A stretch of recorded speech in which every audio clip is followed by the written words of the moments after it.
Hi everyone, my name is Lisa Leclerc. I'm a project agent at the Restigouche CBDC and I work on Leading Lenders Initiative. I'm proud to welcome you to our fourth panel discussion. You may know that women entrepreneurs face different barriers when pursuing business financing. Today, we bring together lenders and women entrepreneurs to crack open the conversation in a discussion titled Underrepresented Women Entrepreneurs. Leading Lenders is delivered by Restigouche Community Business Development Corporation, in other words, Restigouche CBDC, and the project funding is provided by the federal government's Women Entrepreneurship Strategy under the West Ecosystem Fund and is administered by the Atlantic Canada Opportunity Agency. Before we begin the panel discussion, we would like to acknowledge that members of the Leading Lenders team all live, work and play on the traditional unceded territories of the Mi'kmaq First Nation of Gaspégoagé, located in the Peace of Friendship 3D region of what is now known as Northern New Brunswick and Eastern Quebec. It is now time to crack open the conversation and begin this panel discussion. My name is, I go by Shu, but my full name is Shuana Porter. I am the CEO and creative director of two companies, the one that you're seeing on the screen, Upper House Agency, but also the one that we've been communicating through, which is the All Things Bossy brand. They're sister companies. One, the Upper House Agency, is a consulting agency where I help leaders and organizations with organizational behavior and culture transformation.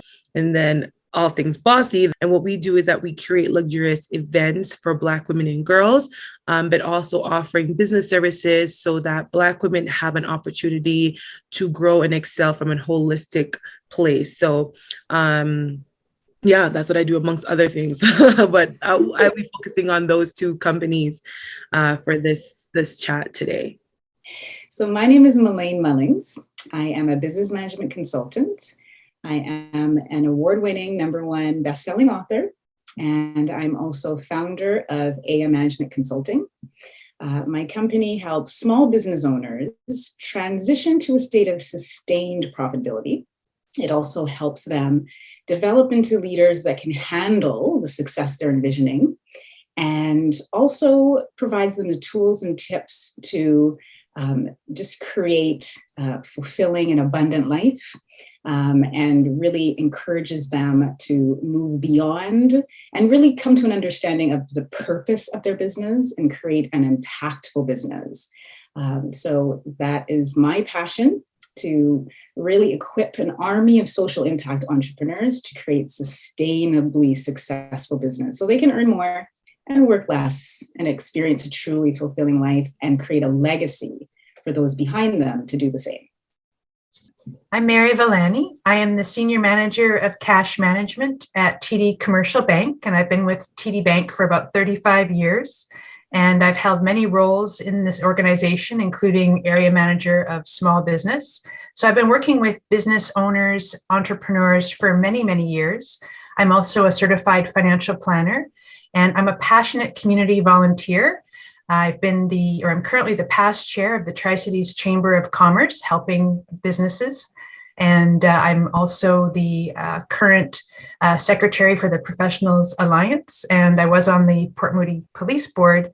But most importantly, I do a lot of volunteer work with our Muslim community and our female Muslim community. I also go out and speak to university students about financial literacy, because I think it's really important to empower people to make really good decisions and to have ownership over their own financial health and well-being. My name is Kylie Woods, and I'm the founder and executive director of Chic Geek. We are a nonprofit committed to building gender diversity in technology, specifically focused on the retention of mid-career women, because research has shown that women in their 30s to 40s are dropping out of tech companies and tech roles at a rate twice as fast as their male counterparts. So we want to build gender diversity in tech by retaining the intermediate women that we do have. Susan, I'll pass it down to you. Great. Hi, everybody. I'm Susan Bader. I'm the Entrepreneurs with Disabilities Program Manager for Community Futures Manitoba and Saskatchewan. And Community Futures is an organization across rural Canada And what we do is we provide loans, advice, and support to rural business owners. And we work with entrepreneurs in all stages of their business. Thank you for being here. And Susan, I think your role is a little particular with Community Futures, right? Because you work with a specific group of underrepresented women and For sure. Yeah. So I support 29 offices in the 2 provinces, and they each deliver the Entrepreneurs with Disabilities program. So we support anybody with a disability or health condition through startup, expansion, and throughout the life of their business. And any supports that they need to try to deal with some of the barriers that they've come up against, and how do we work around that? What supports need to be in there? So that's my role as a resource to those organizations. Well, hi, everyone. I'm Christelle Francois, and I'm the Executive Vice President of Operations at the Federation of African Canadian Economics. Our organization, we're a nonprofit organization with a national mandate to service Black entrepreneurs across Canada, whether they're at the startup phase or they're at the existing phase. Our organization provides capital to these businesses, and our approach really is different than traditional banks because we really implement a holistic approach in terms of how we analyze the files, given that we know that the data that really supports the fact that many Black entrepreneurs and Black people in general are sometimes face systemic racism with financial institutions. And so our organizations takes some of these things into consideration and really provides a different analysis when underwriting different files to ensure that there's a little bit more equity when it comes to capital access for these entrepreneurs. And outside of that, obviously what led me to this is a cause that I'm very passionate about. I'm the former president of the Canadian Black Chamber of Commerce, and I'm also an entrepreneur myself. And so really understanding the scope of being an entrepreneur, but most importantly, making sure that there's representation for the Black community across Canada, because our success contributes to the Canadian success and the entire economy. Well, happy to be here with you, powerful, incredible ladies. I'm happy to see all of you on this panel today. So we'll start with the first question. What are some of the barriers that underrepresented women entrepreneurs may be facing when accessing business financing? Who would like to go first? I'm happy to jump in right there. I think, specifically for Black women, if I want to just target that, given that that's some of the groups that we represent at or our organization, is oftentimes it's a two-prong approach, being kind of a double minority in our society. And so sometimes you have women who will experience either doubt based on the businesses that they're building. There's a lack of trust in terms of, is this really feasible? So there's this doubt that comes with being a woman when it comes to business and experiencing some of that doubt as a woman. But on top of that, when you are a Black woman, you're also experiencing sometimes some of the racism. And so some of the challenges you'll experience, and there was a report that was released previously by different organizations that demonstrated that sometimes some of these women would have to have someone else be the face of their organization when it comes to actually going to the banks, getting declined for not understanding the business models or the industries that they're entering. So sometimes they're experiencing these different challenges, and not only getting access to the capital, but the amount as well, which makes a huge difference in terms of how these companies are able to scale and grow. And so that's why it's so critical to make sure that there are these opportunities to give these women access to these funds to help them transform their lives. Thank you. I would just like to just piggyback off that. First of all, beautifully said. I'm sitting here like, yes, girl, like in my head, because that's exactly what it is. But because I'm going to speak a little bit from not being a part of the financial institution or not actually having much knowledge, historically speaking, also when you're talking about educating Black children, Black women, we don't actually have financial literacy from school. We are not taught especially growing up in Jamaica, an economically third world country. In many areas, we are very much so leading, but when you're talking about a socioeconomic standard, we are lacking in many ways. And the things that we're not taught about is even the quintessential things like saving or debt versus credit. Like, we just don't know. And society doesn't doesn't prepare us, but it puts in a position that we're always having to strive and fight. So a lot of Black businesses, especially in 2020, started it out of lack. Black women 3 times was losing their jobs out of all the other counterparts. So in order for us to survive, we started businesses as a way of survival. A lot of Black women didn't start business necessarily out of passion, but as a way to survive. So then we're constantly in kind of catching up. We're constantly in kind of this reactive mode versus proactive mode. So I remember, for example, last year, we wanted to we were looking in doing funding, like looking for funding. So there was an opportunity for us to there was a funding portal open for us to get $10,000. And the questions that they were asking and how the questions were set up and how the module we had to fill and the business proposal it was so overwhelming that we were like, just forget it. We'll figure it out another way. We'll do 4 or 5 events just to cover our basic rent and not be profitable, even though our business isn't a nonprofit. We have not been able to be profitable in our business because every dollar we make goes back into our production. Because when we talk about even, looking into getting loans or funding or help, it is so overwhelming and it makes you feel so, I don't know, it gives a sense of inferiority because the questions or the language that is used or what is asked, you're like, I don't know where to put this information and how to structure this. And there's not that information. So I think I'm so appreciative of all the things that you said because I couldn't say it better myself. But I think the biggest key point that I would want to double down on is that feeling of inferiority. Like, is my business good enough? Because I am a Black woman, and not only Black, I'm a dark-skinned Black woman. I do not perpetuate whiteness in any shape, form, or one or the other. Will I be able to get help because I don't look a certain type of way?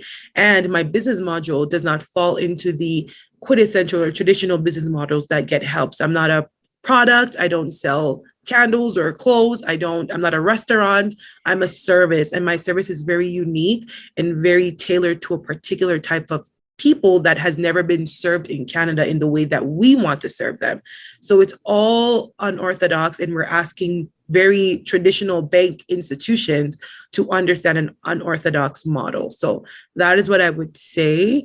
For myself, particularly talking about all things bossy, has been our challenge. Is more so we're just disabled by fear and gaslighting ourselves, but then also the reality of what we know historically has happened to other Black women. May I speak on this from a banker's perspective? Absolutely. Yeah, I think this is an amazing discussion, and I'm so honored to be part of this panel. And I do think that most financial institutions, if not all, are becoming more aware of the systemic racism and are educating their people on all facets of our cultural landscape. And I think it's really important to find someone that you can speak to, that understands you, is listening to you. And I think that, from a banker's perspective, when we're inputting information, it's a numbers thing, like how's your credit score, what have you. And when I go to speak to new immigrants coming to Canada, what I find is it's really about setting them up for success for when they do go and apply for that loan or that credit card or what have you, which is, are you establishing your own credit history that doesn't involve a male counterpart or a male spouse? My sister-in-law, educated woman, didn't have her own credit score when she was 45. And after hearing me talk at an event, she went and got her own credit card so she could establish her own credit history. And so I think, if we can, and I can't recall who it was that just mentioned educating in the school system, starting from very early days, I think it's really important to teach those skills to all women. Absolutely. If I can just weigh in, I really can resonate with this conversation, especially in that having that lack of knowledge of how the lending process works, and also really not understanding your rights or responsibilities once you do get a no, right? And I think of it as a responsibility that keep pushing, ask questions and progress forward. And I think that lack of knowledge, it comes from a place, and I think Shu touched on this, insecurity, right? You're so accustomed to hearing no, right? And so there's a shrinking that happens. Well, this is what you kind of expected, so you just kind of go away. So I think, there's that insecurity that's a part of it that has nothing to do with the bank directly, but really coming to a place where the banks can really empower individuals and provide resources and explanations, as we talked about, going into schools and talking about lending or, these types of things. I remember when I'm a former registered nurse, and when I was in my first year of nursing, companies from the US were coming to talk to us about, products and travel nursing opportunities, et cetera. So the US is very, very good at reaching out and educating the school system on different aspects, right? In my case, it was in nursing.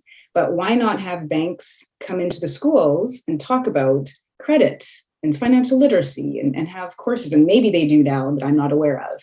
But I know that there's a lack, even in my role as a business management consultant, dealing with the clients that I have that are seeking funding and capital. There's a huge lack of understanding of financial literacy. And for the women that I help, there's an absolute insecurity there that is not there with the men, right? If they hear a no, they're pressing forward and they're asking those questions and they're really striving to get a yes. And so I think that really working on that arena as women and empowering each other to move forward, to get what you want, right? And strive. And as well, the financial institutions to really invest in education on how the lending process works, what to do if you get a no, et cetera. I think that would be very important to help address this issue. Thank you, Melaine. I really like what you're talking about there. And, what you have said, what Shu has said, some of those comments, it really hits home for me. As a Chinese Canadian who comes from an immigrant family, there is this cultural component of how I think about money that I grew up with. So I come from a family who it's about saving. You spend small, you save where you can. And so that has come into my mindset as an entrepreneur about how do I grow my business? And it's actually kept my thinking around financial small because of a saving mindset. While that can be valuable, I need help on the projecting, the forecasting, and the thinking bigger about where do I spend money in order to make money so we can grow strategically. And, I love this idea about education. How do we start younger? I've got two young girls. And I think it's important not to place the education onus only on institutions or the education system, but on our role as parents, aunties and uncles, friends. Like groups of women need to be talking in their friend circles more about what do we think about our personal finances or how are we doing it for our business as well. Mm-hmm. Susan, do you have any thoughts here too? Yeah, I think, really great comments. And I think for entrepreneurs with disabilities, they're definitely facing a lot of barriers. And I think what we've been talking about in terms of the lenders is one of the barriers is the lenders aren't listening for the full story. Mm-hmm. So sometimes we all know that credit score is really vital and important, but there's a story behind that credit score. And so sometimes looking and trying to take the time to have that trusted relationship. So an entrepreneur with a disability or health condition feels comfortable saying, you know what, I got out of the workforce for a time due to my disability or while I was on a wait list for surgery. There's reasons behind this credit score. There's reasons why my savings was depleted for a time. But if you just look at the numbers, you miss all of those pieces. So that's what I would say to lenders is, make that relationship, make it trusting so that an entrepreneur with a disability feels comfortable to have those conversations. Because like we're all saying, money isn't something in Canada we talk very openly about, right? So then you're being really vulnerable to actually step up and go to see a lender, and then, to just be told, no, the scores don't match. The numbers aren't good enough.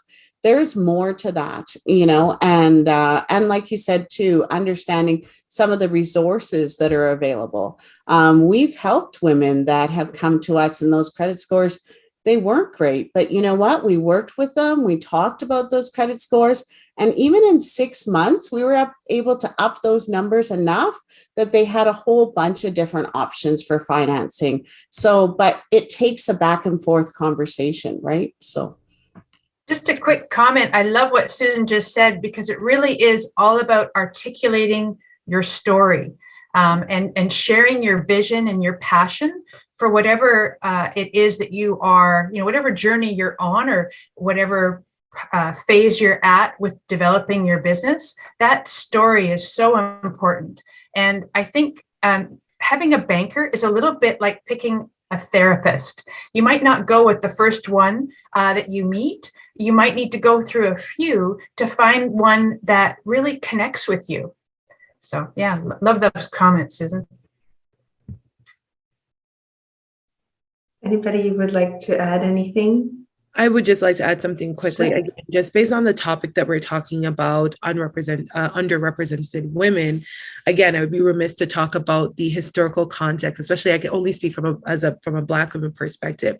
I think one of the ways that we also have to think about from an equitable lens, and just kind of referring a little bit to what Kylie had talked about, our responsibilities outside of institutions as mothers, as aunts, as cousins, is that realistically, all those people are also undereducated about the financial institution as well. That it is a generational problem and issues that happen, that our mothers weren't educated, our grandmothers weren't educated, our aunties weren't educated. So nobody knows this, right? Whether it's so as individuals who now is seeking to know better, what I want to do, or what I want to pledge to do, is to be a bridge between me and my community for the people that still doesn't have the confidence or the resources to be in rooms and conversations like this, panels like this, where they have now this access and this network that now I have access and a network to. And how do we now take on that responsibility to not just leave it on the onuses of our communities, the onuses of the people, knowing that the disparities that they face and that they don't know, or they don't sometimes value, because they, again, like what Melaine says, we're so used to hearing no that once we don't even try. A lot of us, is not that we don't have brilliant ideas and have very fruitful thoughts, but we just don't try because we already are expecting rejection because of how we've been rejected in so many other ways, or even in the same light before. So how can we now, the ones, that are brave enough or courageous, or, decides that we want to do that, become a bridge back to our community and set up safe spaces where we could have financial institution or representations of financial institutions to come to the table and meet them at an equitable place, talking to them in plain language that they can understand every step of the way, until their confidence, until their knowledge, until their literacy is built to a place where now they could feel like they could step out. And then hopefully the goal is that they'll do that for another set and another group. And that is how we break generational lack, and start building generational wealth. So I think that's just a comment I want to make, is that it really is our responsibilities that have broke into the room and broke the code to bring it back to our people, because our people, and I could talk for me, will not do certain things that I now, as a business owner and as a leader, is now responsible to do. Thank you for that.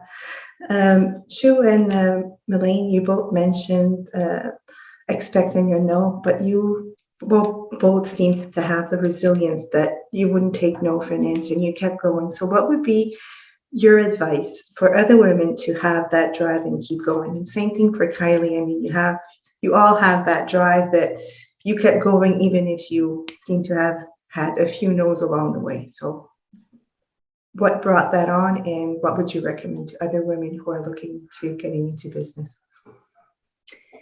Great question. And for me, it came from a deeper understanding of the purpose as to why I was starting this business. And that would be my point of advice for bankers that are looking to potentially lend to an underrepresented individual of an underrepresented group, is to, and someone touched on this already, is looking beyond the numbers. And one of the things I know for me in clients that I take on are, do they have personal purpose beyond their business? Because you can have more degrees in the thermometer, you can have all the capital in the world and have the greatest team. But as an entrepreneur, if there is not a personal purpose behind that business, the likelihood that it will be successful through all the iterations of change and challenges of the entrepreneurial journey, in my purview, is low. So especially in this market, I'm a little bit of a stats nerd, so I'm going to throw out a few stats here, that 42% of businesses fail because of a lack of market need. And there's another stat that just strikes me as, it just breaks my heart. 60% of businesses are actually unprofitable, small businesses. Of that 60, 30% of them are just breaking even, and the other 30 are actually losing money. So when I look at, diving deeper into those numbers, it is staggering that individuals that are starting businesses, there's a lack of knowledge of, effective market need for this business. They're launching out on, oh, I think this is great, or I like this idea. Is there an actual market need for what you're doing? And is there a personal purpose driving you to success? And so for me, as a former registered nurse, the business that I started was a nursing recruitment firm. And so I had a personal story behind why I wanted to start this business, because I was a patient with leukemia when I was 17. And I was a patient at a time when there was a vast nursing shortage in my city. And so the care that I received was substandard, the emotional care. And so I became a nurse, and then I started the business later to address that need. And that was a personal passion for me. So through, starting a business, it took me 3.5 years to make my first dollar at my business. Now, would I have gone through all of those challenges of that time and getting into debt and all of the, everything that I endured, had I not had that personal story? Probably not, right? And so really diving into the numbers and moving beyond, okay, yes, of course, as a business, banks have to use their criteria, right? Their inclusionary criteria. Is the credit score this? Is it that? Et cetera. But looking beyond and saying, okay, is there a personal driver behind why this person wants to start this business? And secondly, is there a market need for this business? And I think answering both of those questions, and to your question, what would I tell entrepreneurs? Answer those questions for yourself too. Am I doing robust market research? Is there an actual need for this, or is this a project or something that I just want to do? And is it drawing from my personal purpose? And answering both of those questions from the entrepreneur side and the banking side, I think, is absolutely key, especially in this market. Kylie and Shu, you have anything you would like to add? Yes, first of all, yes, Melaine, everything, yes, especially the part about the personal purpose. I actually was saying that to someone yesterday when I was speaking at a conference. I said, my personal purpose outweighs my need for profit. And I know that sometimes people sounds crazy, but as an entrepreneur, you sometimes won't be profitable from a financial standpoint. So if your personal purpose doesn't outweighs your need for profit, you could easily want to give up. But I do also want to be very transparent in saying that there are times when I've heard no and shrank and never went back. It's still a working thing. I think resiliency and being an insecurity and purpose can all happen at the same time. It's not one or the other.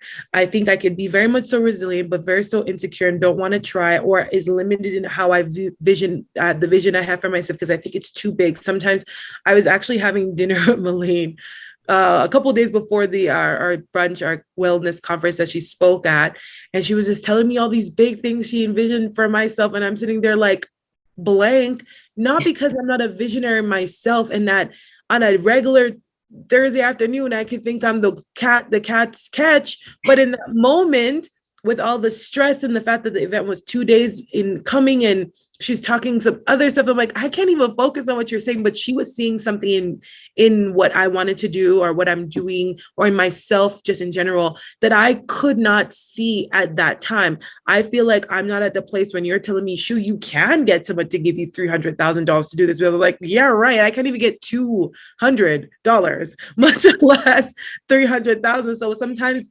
you don't see that in yourself yet. You don't see that as an opportunity or a thing yet. Someone else sees it before you.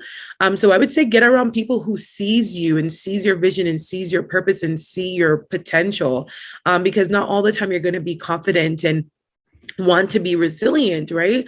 Your purpose can make you resilient. So you will want to persevere and push through even when you feel at your lowest, because I do that every single day. But it doesn't mean that while I'm doing it, I'm not gaslighting myself the entire time. It doesn't mean that at the end of the night, when I go to bed, I'm sitting down and I'm gaslighting myself. It doesn't mean you have to be one to not be the other. You could be all the things and still move forward. But yes, I have heard no's and I have stopped, and I've heard no's and I've gone through the back door because the front door wasn't open. So it really depends on the day, it depends on the situation, but it really, really, really depends on your community. I think that is what my biggest thing I would tell someone how do you keep pushing forward when you hear that no, is get a good community of supporters, of people that is going to speak life into you, that's going to encourage you, that's going to be a cheerleader for you, that understands you, that you can be very candid with. You don't feel like you need to be politically correct. You don't feel like you need to be eloquent and articulate yourself great. You could talk exactly how you feel, be able to express your frustrations, your anger, whatever it is, and that they could love you, see you, and help you through that. Also get a community that is diverse, meaning different people in different areas, banking, law, like be more diverse. Networking is extremely crucial, fundamental, and key. So these are the things that I'm learning for myself, because these are the things that I've never normally did. I was always like, keep myself to myself. I don't want to talk to nobody. I just wanted to move around my friends, and being someone who now is an advocate for that because I see how crucial it is. I encourage women you have to break out of your shell. You have to gain new sisters. You have to gain new mentors. Don't be shy to ask people to be a mentor of yours, even if they, don't follow through, or you've had bad experience with some mentors before. Go back again and find someone else. Like you were saying earlier about therapists, go back again and find mentors that can really speak to you and have the resources and have the wherewithal and have the confidence in you, that wants to stay with you consistent. Even when you're not doing your part, they're still there to be a cheerleader. So that is what I would tell women, is to find community, build community around you, because you will not be able to always sustain confidence. I don't. So it's a people that are around me that I could pull from when I'm feeling my lowest. That helps me to move forward and to navigate those no's and those tough times. Thank you for that. I just piggyback one more thing on what she was saying. I actually write about this in my book, Lemonade. Squeeze your challenging life experiences into a successful business is the inner work that needs to be done. We're talking about confidence. We're talking about, I start off the book with tell yourself the truth quickly, right? What is happening? What is happening in me right now? Is it my confidence? Is it my challenges? Is it systemic? What racism? What is happening in the situation right now that is bringing me to this place? So doing that inner work piece, also really developing that resilience, and there's great ways, and she was talked about, connecting with mentors and leaders, and securing information, and etc.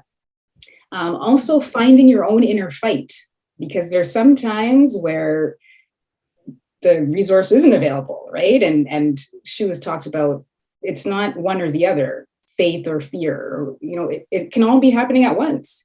So really developing that willingness to find your inner drivers, find your inner fight, find your inner purpose. And for me, that was also spiritual. I'm a passionate Christian. And so in the days where, as I said, 3.5 years without $1 at my business and getting up every day and fighting and all of that, it just wears you down. But having that internal place that you can draw from, and for some it's spiritual, and for me it was, that was key. So really understanding your why and doing your own inner work and drawing from the resources that are around you is key. Thank you.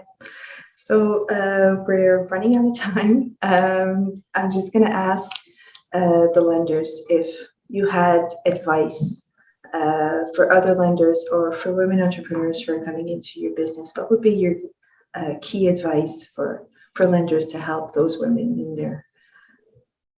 in their journey? I would say it's about understanding their story. And you all said it so beautifully today, but understanding the passion behind the business, not just looking at the numbers, and also, crossing that line. And it's okay to be their friend and their support and their connector.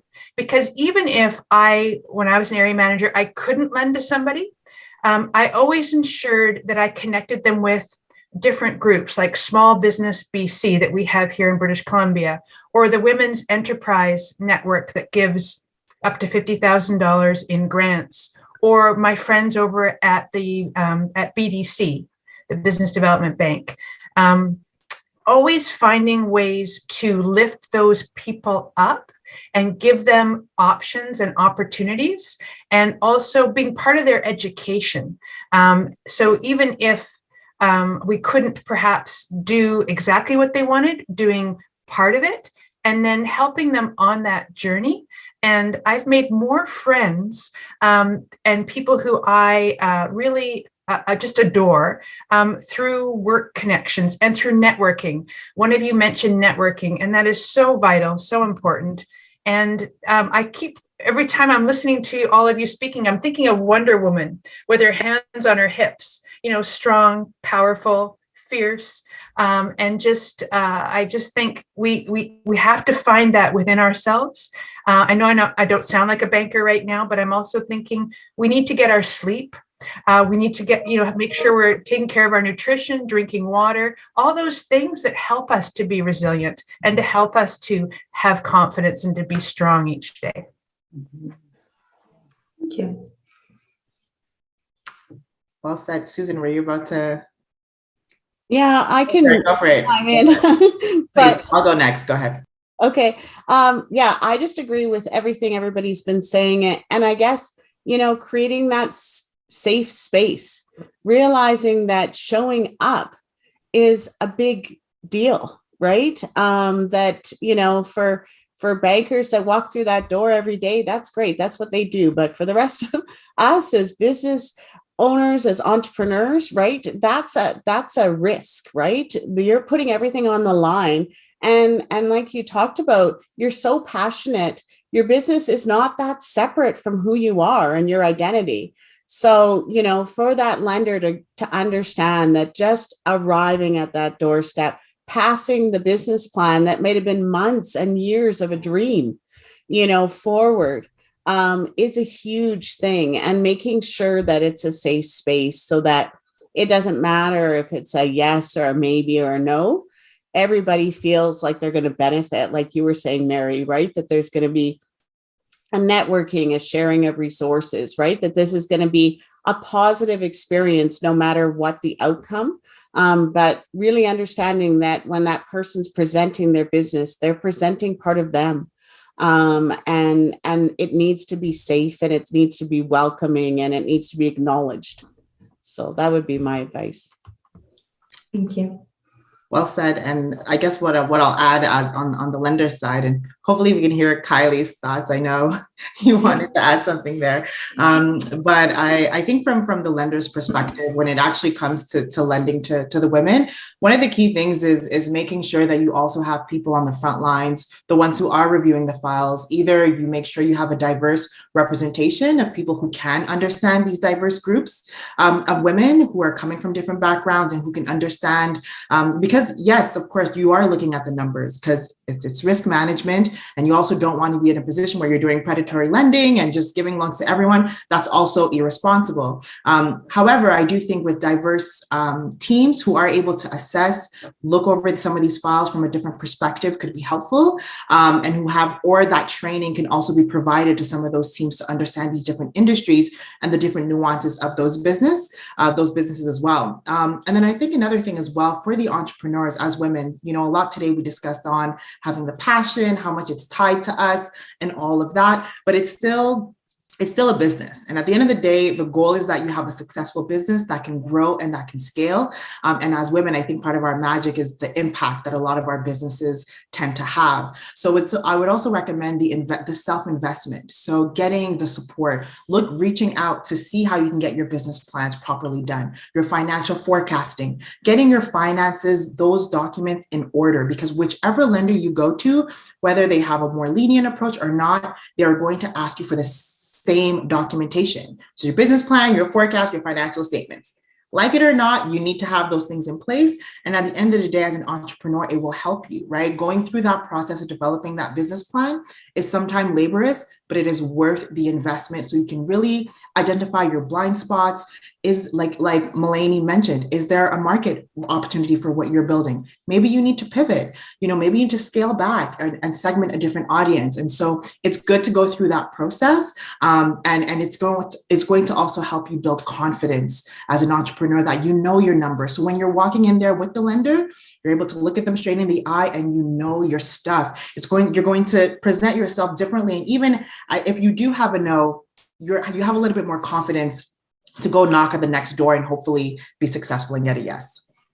As we wrap up this event, I would like to thank the panelists and everyone who took the time to watch this conversation. We look forward to the next discussion of the Leading Lenders panel discussion series.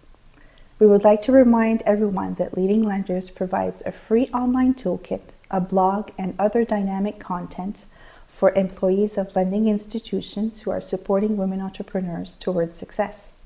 If you wish to learn more about the topic of this panel discussion, we invite you to visit our website and check out tool number 6. We also invite you to sign up for our free newsletter and follow us on social media. We are active on Twitter, LinkedIn, Facebook, and Instagram. Thank you again, everyone, for watching. And on behalf of Leading Lenders team, I wish you all a great day, and I hope you will join us for our next panel discussion.